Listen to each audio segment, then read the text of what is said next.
This year, I'm doing a series of public discussions on the future of the internet and society and some of the big issues around that.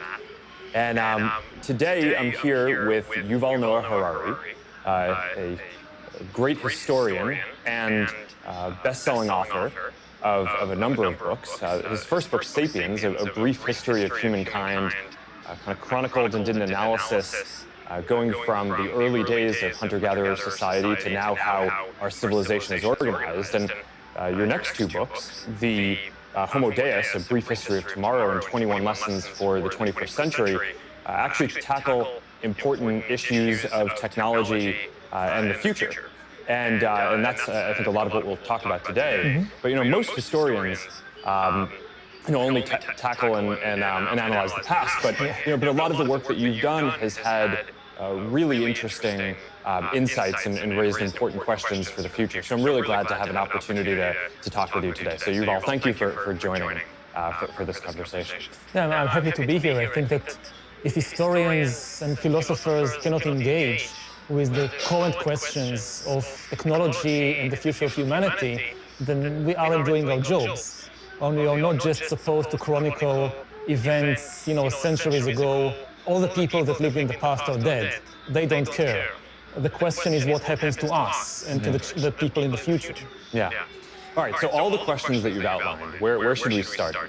I think one of the big topics that we've talked about is around this dualism around whether, with all of the technology and progress that has been made, are people coming together and are we becoming more unified, or is our world becoming more fragmented? And so I'm curious to start off by how you're thinking about that, and that's probably a big area. We could probably spend most of the time on that topic.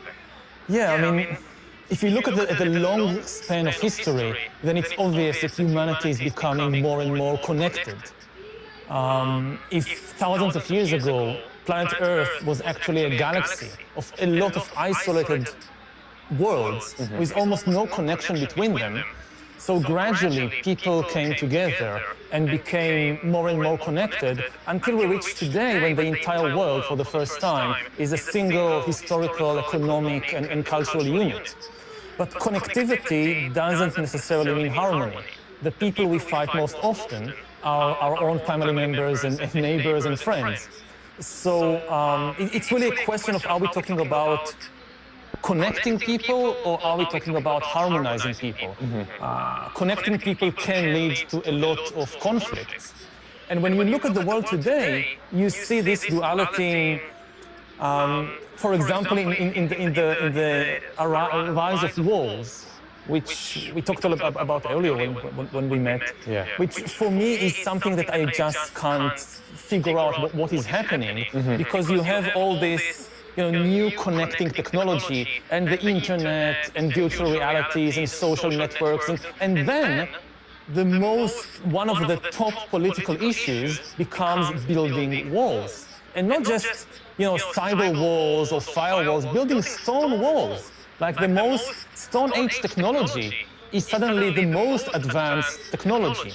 So how to make sense of this world, which is more connected than ever, but at the same time is building more walls than ever before?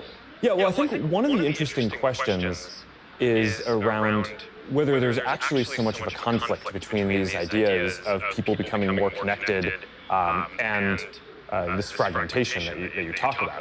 One of the things that it seems to me is that in the 21st century, in order to address the biggest opportunities and challenges that humanity has, right? So I think it's both opportunities, spreading prosperity, spreading peace, scientific progress, as well as some of the big challenges, right? Addressing climate change, making sure that on the flip side, that diseases don't spread and there aren't epidemics and things like that.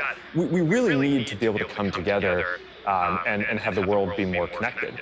But at the same time, that only works if we as individuals have our economic and social and spiritual needs met.